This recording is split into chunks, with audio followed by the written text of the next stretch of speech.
Welcome to the Stream and Allison podcast, where we talk about news and why it's trending. I'm one of your hosts, Allie Warshavsky. And I'm Owen Clark.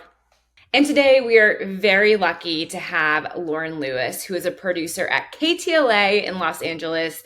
She's here to tell us how to get a producer's attention, because for a lot of us in PR, that is our jobs.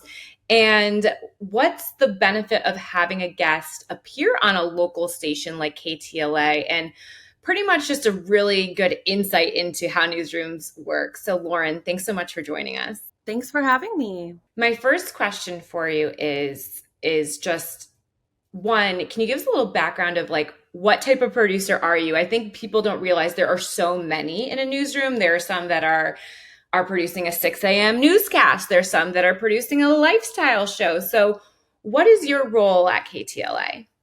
Yeah, this is a little bit of a tough question. I have kind of a specific role there where I book produce multiple different shows. So we have a statewide show that I oversee, and then we have a local show as well that I work on. And then we have another show that gets syndicated and picked up across all of our sister stations. So it depends upon the day what I'm working on, really.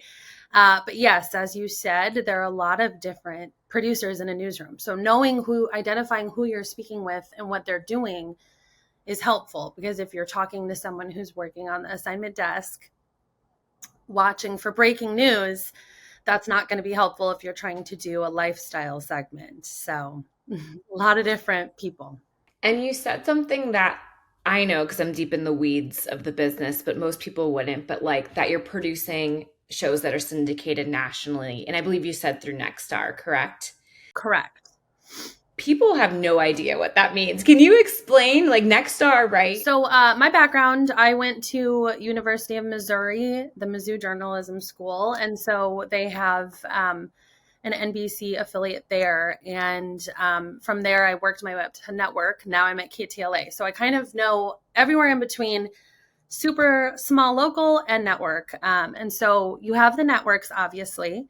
Those networks have O&Os in certain demos. There are different demos in different cities across the country. But not every NBC station is an O&O, which means owned and operated. So not every NBC station is owned and operated by NBC. Some of them could be owned by Nexstar. Some could be owned by other companies. You've got Scripps, Sinclair. So knowing the players and knowing who owns which stations is also really important when it comes to getting your story out and your image out. So for me, I work for Nexstar, and we have what we call our sister stations. So essentially, they're all owned by Nexstar. They might be different logos. You know, some of our sister stations are Fox, some are NBC. We are CW, but we disseminate all of our stories across platforms. And so, I've had stories I've worked on end up out on the East Coast, and then I hear from people like, oh my gosh, well, it's so weird, I saw you out here. So local news really isn't so local anymore. If you have a good catch and a good headline, you'll definitely end up in other markets. Could you talk a little bit about what sort of, from your perspective, you're looking for? You know, when you mentioned every day is different. When you're going into creating a rundown for a show or looking for guests or topics, what are some of the first places you start? My inbox. So right now I have hundreds of emails. So I need to look and see if anything has been pitched to me that's interesting that we want to book. Right now, there's a story that was trending that I was able to snag before the Today Show. And it was just this girl that posted on TikTok and went viral. I don't know if you saw, but she ordered holiday photos. Her family ordered holiday photos at CVS in San Francisco. They ended up getting Tom Brady's photos. And I got permission to air the story. And so just kind of looking at what's pulsing right now. What are people talking about?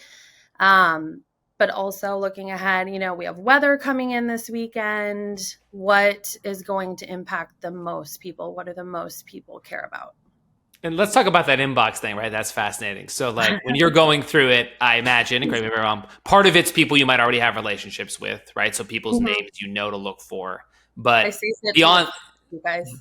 yeah, yeah, beyond that, I guess what if it's not a contact you already have? What are some of the ways to get your attention? Is it the subject line? Is it the way it's phrased? Is it the topic? I'm sure it's a combination. But talk to us what your vetting process is for an email from someone you don't already know.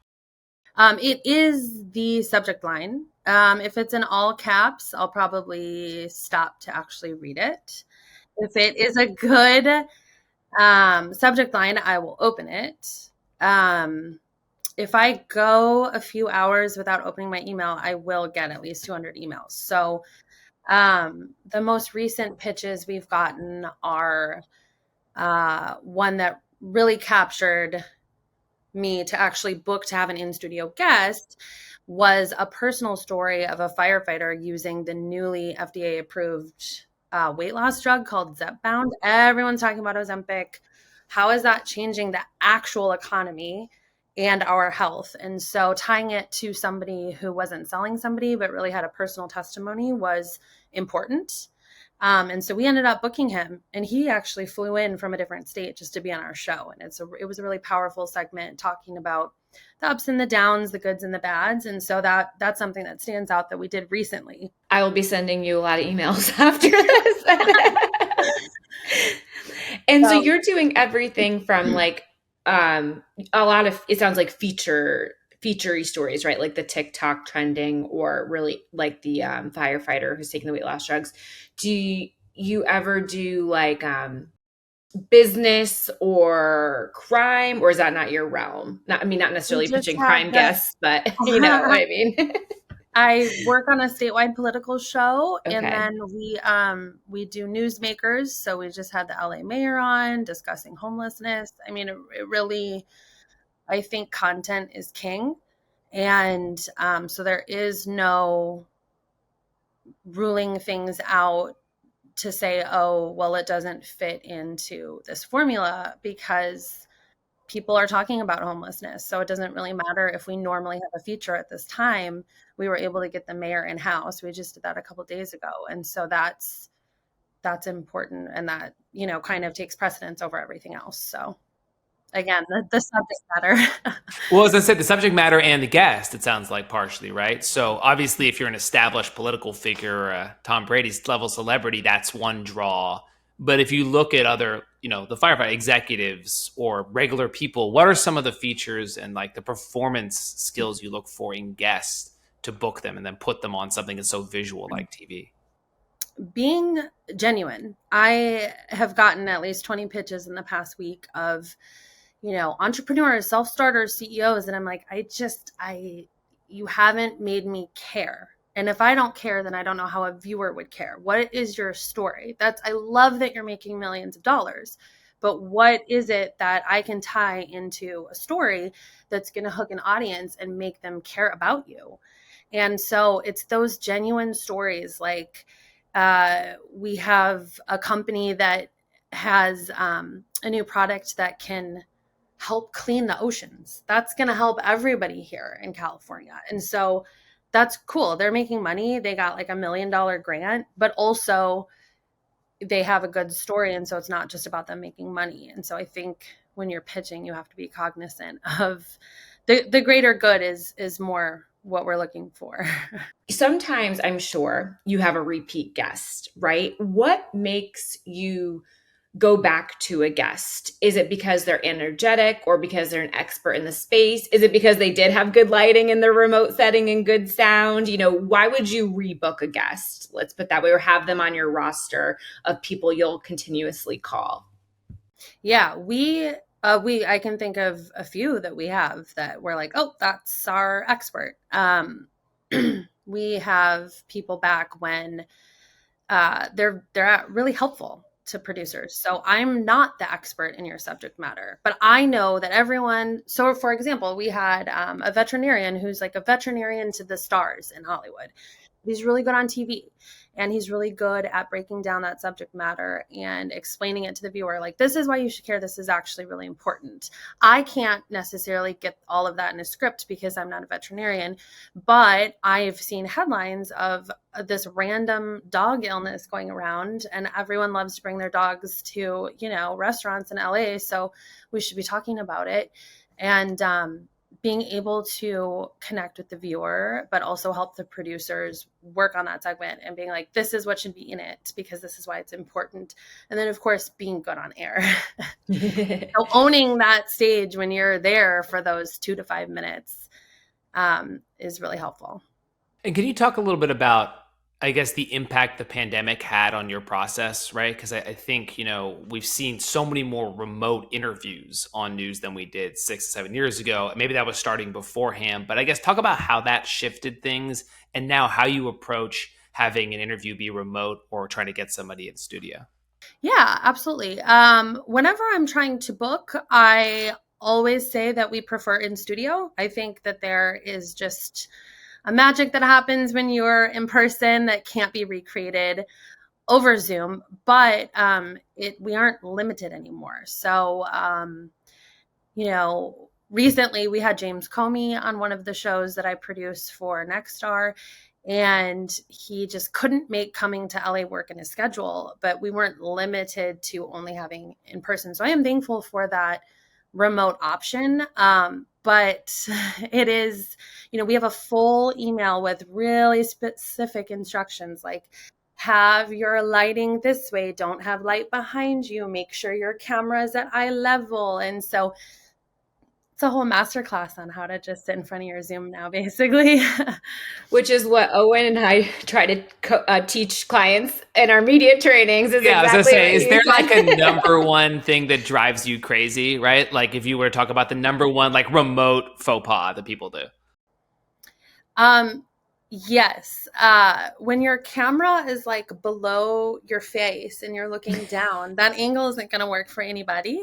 So I think having it as close to even as possible. Like I wish mine were higher right now, but I couldn't make it work. Don't sit in front of your window. That's also never going to work for you. And then the AirPod situation. I know you're wearing AirPods. You know what you guys are professionals though. So there's a microphone there too. Yeah.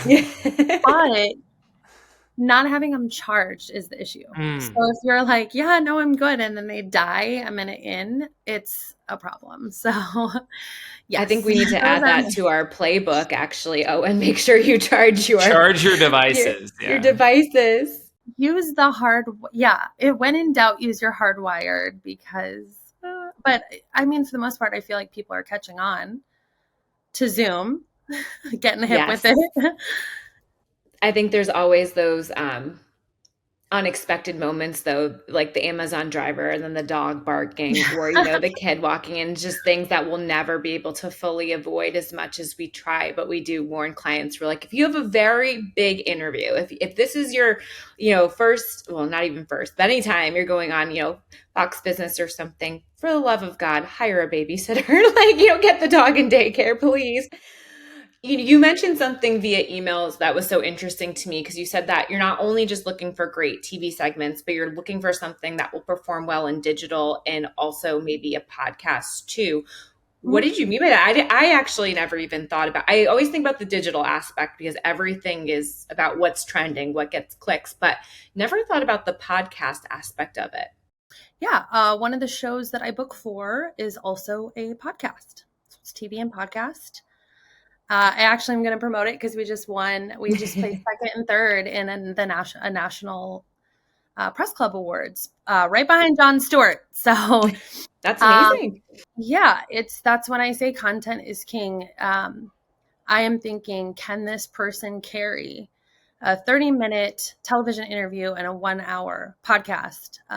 Will they be able to talk, just riff when we get off TV for another 30 minutes for the podcast? And for the most part, we've had amazing people and they have stories to tell. They have incredible stories and they're stories that I haven't seen anywhere else. So it doesn't matter to me that I work in local news. I just work in news. To me, it's news and it's stories that I want people to hear. And I generally try to book stories that no one else is telling. And so we placed in awards for an episode. We interviewed MSNBC anchor Richard Louis, who had a documentary about how he actually had to go part-time being a national anchor to become a full-time caretaker for his dad who had Alzheimer's. And this ended up helping push forward a bill through Congress to be signed by Biden to help get more funding for caretakers. There's a lot of people in America who, as boomers age, this is going to be a growing issue for all of us, whether we like it or not. And so that's something I hadn't really seen talked about anywhere else. And it was just a joy to be able to share. But yeah, so that's something that was a TV show and a podcast. And then we also wrote a digital package for it as well. And so I just, sometimes things are fun and it's a fun video to put on your Instagram, but I like looking at how is the whole package. And then a lot of times our digital articles get picked up by other outlets. So that's more exposure for us, which is great. I guess you sort of touched on this, and it's kind of a big question, but what's the biggest thing that's changed in your job since you started? I mean, like that, is it the multi-platform? Is it the social? Is it the way information travels now nationally and locally? What are some of the big takeaways if you look back versus now that feels different? That's such a good question. I'm sure you guys have answers too that I would love to hear. For me personally, when I started in 2008 at a TV station, social media was just starting. Like, do you remember Facebook? You had to be in college. And so Instagram was just food pictures. It's hard to remember a world like that. But so everything travels at the speed of light. So I think personally, I triple down on sourcing and getting information correct. Like, I'd rather be second to air, but correct at this point, because wrong moments live forever and they are just perpetuated by social media. So the social media aspect has changed it. But I do think we're so hyper connected, like throughout the world. So the good thing is that you can just work at a local station, but it's treated like, national news sometimes if what you cover gets picked up, and then you can get more stories out there, which is great. So yeah, I think we focus a lot on that. Yeah, we focus a lot on the negative aspects of social media information spread, but good news travels too, and stories can be shared or found in a way that they never could when all you could get your information was listening to a police scanner and getting faxes or getting a random call from. It's just the world I lived in news. So again, there are obviously positives, and I'm glad you brought some up. Definitely. Yeah, I have to agree with the social media thing, because when I started in news, like Twitter, it was called Twitter then. We can even say that, right? That was like the thing you updated with breaking news. And now that's a whole nother podcast. But in Facebook, you had to have a Facebook page. I don't think, now people, if you're on air still, they go to your Instagram or your TikTok. And TikTok, I feel like TikTok's still more of like a content creator-esque, but like Instagram, you're right, it used to be a food picture. Now, if you were at the scene of a crime, like it's the Instagram of the police tape, and then it's the facts, and then it's the link to your story. And you're also, I'm not sure if KTLA uses MMJs, but some of those people, they're also just shot their own story with their own camera and edited it in their car and then posted on social media. So the workload is increased and there's less people, but that also gives the opportunity for content to be shared, because there are less people. Content is shared more widely now to fill shows, so it's like the good and the bad, right? Yeah. No, I think that's important, by the way, for your clients to know that when you're emailing, I mean, sometimes it might just be a few people in the newsroom. So it's not like we have hundreds of people staffing this newsroom at all times. So we're all doing the best we can with what we've got right now in this kind of flux time in the industry. Well, it's a good note, and I know we're running short on time, but I just want to ask any other, if you're talking to a public relations person out there, about getting stuff on your show? Any other sort of advice you haven't covered yet, or topics you think are really important for them to take away? Send me all of your things, because even if I say no to one, it might be yes to the next. But also, if I say no, the producer next to me might say yes. And don't assume that everyone in that newsroom is communicating, because we're not. We're all so busy and we're so tired. And there are some people I work with that I never see because of my crazy schedule. So I would just say, bug us, especially if you believe in your story. Make sure that your subject line is what it is. But yeah, I mean, I think we all want to tell the great stories, and make sure your pitch does, you're doing it justice. Sometimes they fall a little flat, and I do not need just a couple lines. That's good. I preach that. So it's I so don't need a great to novel. have that validation. Yeah, I know. so I was like, they're so busy. If you send 5 paragraphs, like you've not. lost them. But if you send 3 strong lines that say like, I have this interview at this time about this topic, like they have actually might read it and respond. Yeah. And I would just, I want to say again, I think I told you before we started recording, but we are a feeder to a lot of national shows. We have national shows that watch us because of being in Hollywood and sharing a lot with Netflix. So I don't think looking down on local news helps anyone. I think if anyone ever thinks, oh, it's just local, it's not anymore, because everything is hyper connected and we're all kind of watching what the other one's doing. And it can always be used as good practice. Like, this is how well they did here. This is what they can bring to your show. So that's what I got.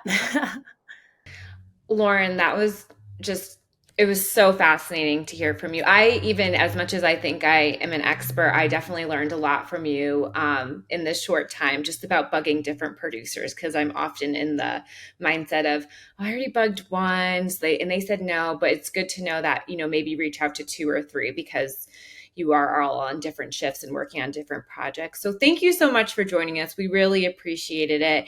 And thank you so much for listening to this stream. You can listen to other episodes wherever you get your podcasts.